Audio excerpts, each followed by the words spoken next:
So hello students, this video is for the NEET aspirants और ये उन NEET aspirants के लिए है जिनका मार्क्स जो है 50 से लेके 80 या कह लो यार 100 नंबर तक है केमिस्ट्री के अंदर। ठीक है, और आपको पहुंचना है यहां से लगभग 150 से 160, इससे ज़्यादा नहीं पहुंच सकते हो, यहां तक पॉसिबल है। तो क्या करें इन आखिरी के 20 दिनों में या जितने भी दिन आपके पास है। आपने बहुत सारी स्ट्रैटेजी वीडियो देखी हुई है, मेरी भी बहुत सारी स्ट्रैटेजी वीडियो देखी है। केमिस्ट्री जो है समझ में ही नहीं आ रहा है, ऑर्गेनिक केमिस्ट्री में क्या करें सर। देखो बेटा, आपने साल तो अपनी बर्बाद कर दी है, लास्ट मोमेंट पे जितना बता रहा हूं उतना कर लेना, भला हो जाएगा। ठीक है, सबसे पहले एनसीईआरटी खोल के या गूगल ही कर ले, एनसीईआरटी में जितने रिएक्शंस दिए हुए हैं, ठीक है, मान ले 200 रिएक्शंस है ऑर्गेनिक के, ठीक है, 200 रिएक्शंस इन ऑर्गेनिक।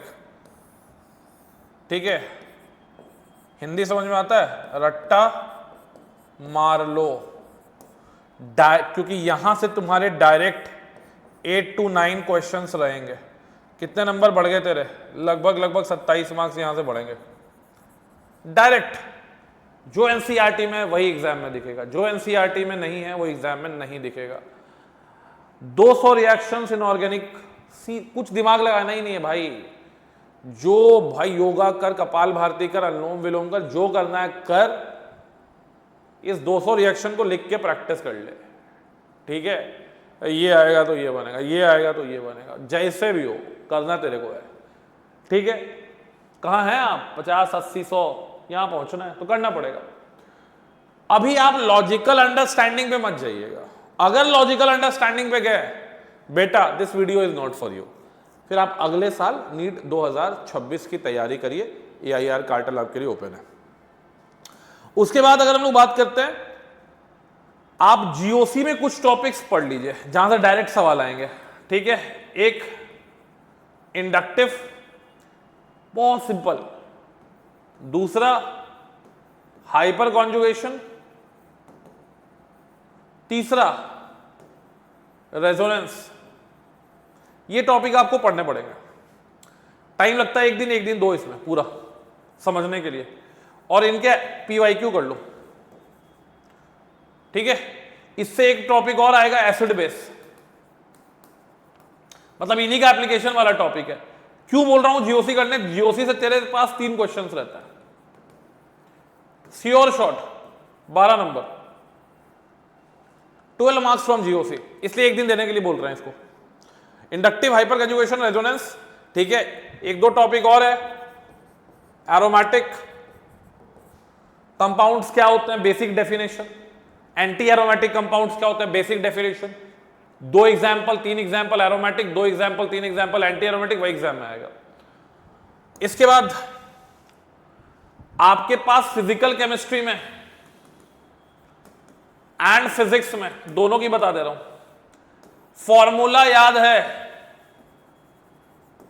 फॉर्मूला याद है तो 20 क्वेश्चंस कम से कम। ठीक है, अगर चलो केमिस्ट्री की अगर बात कर रहे हैं, सिर्फ केमिस्ट्री में 10 क्वेश्चंस फॉर्मूला बेस्ड, कितने नंबर हो गए? 40 मार्क्स। 10 क्वेश्चन फॉर्मूला याद रखो हर चैप्टर से। इसमें कोई एक चैप्टर है, एक फॉर्मूला आपको याद रखना पड़ेगा, सॉल्यूशन, काइनेटिक्स, इलेक्ट्रोकेमिस्ट्री।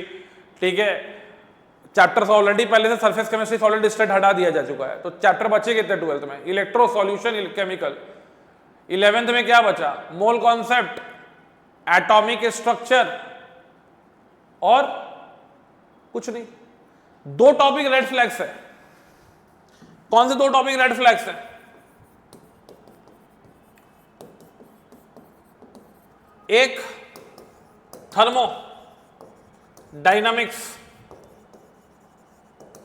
दूसरा इक्विलिब्रियम। रेड फ्लैग टॉपिक्स है, टाइम लगेगा समझने में इसको। टॉपर्स भी इनको सब बिना समझे क्वेश्चंस नहीं बना पाते हैं, बट फिर भी आसान ये है कि फर्स्ट लॉ देख लेना। यहाँ पे फर्स्ट लॉ से तेरे पास 2 क्वेश्चंस कम से कम रहने चाहिए, 8 मार्क्स हो सकते हैं यहाँ से।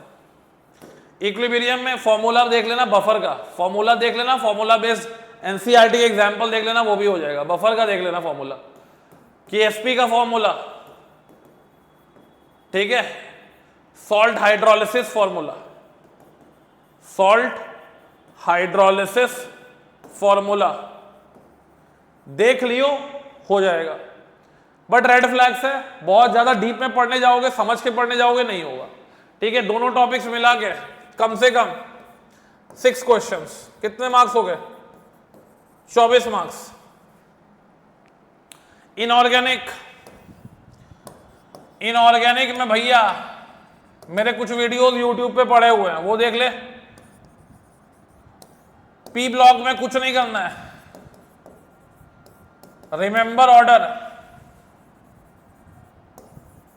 Of different things. एनसीईआरटी में एक टेबल दिया हुआ है, कहीं पे भी खोज लेना, melting point, boiling point, ionization energy, radius वगैरह वगैरह। पी ब्लॉक से आपके 2 क्वेश्चंस। कोऑर्डिनेशन, ये तेरे को पढ़ना पड़ेगा, 1 शॉट से पढ़ ले, यहां से तेरे 4 क्वेश्चंस बनेंगे, ठीक है। इसके बाद तेरा बच गया कौन सा चैप्टर? इसके बाद तेरा 2 चैप्टर ये है, एक तो बॉन्डिंग भी, ये बॉन्डिंग सबका स्ट्रांग रहता है, तो बॉन्डिंग से एक्सपेक्ट कर 4 क्वेश्चंस, ठीक है। बॉन्डिंग सबका स्ट्रांग रहता है, बॉन्डिंग से 4 क्वेश्चन सर एक्सेप्ट कर सकते हैं। तो ये हो गया डी एंड एफ ब्लॉक। इससे भी आप मान लो कि 2 क्वेश्चंस आपको देखने को मिल सकता है। जैसे बताया, जितना बताया उतना कर लो, हो जाएगा।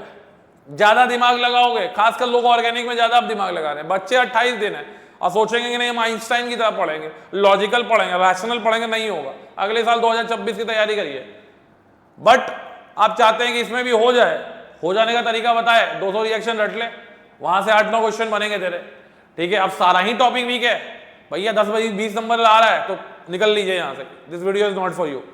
बट आपका 50 से लेके 100 मार्क्स के बीच में है, ये काम करिए, जिस तरीके से बताया उस तरीके से करिए, ठीक है। तो आपका टोटल 150 के ऊपर आ सकता है, भगवान साथ दे दे 160 के ऊपर भी आ जाएगा। सिली मिस्टेक नहीं करोगे 165 भी आ सकता है। That's it for today's video. अच्छा लगा लाइक करिए, नहीं अच्छा लगा अनसब्सक्राइब करिए, डिसलाइक करिए वीडियो, कमेंट में लिख दीजिए अच्छा नहीं लगा, बिकॉज आई स्पीक विथ, क्योंकि सच कड़वा होता है, तो मैंने सच बोला है, कुछ लोगों को अच्छा नहीं लग सकता है। तब तक के लिए जय हिंद, जय भारत, जय बांग्ला।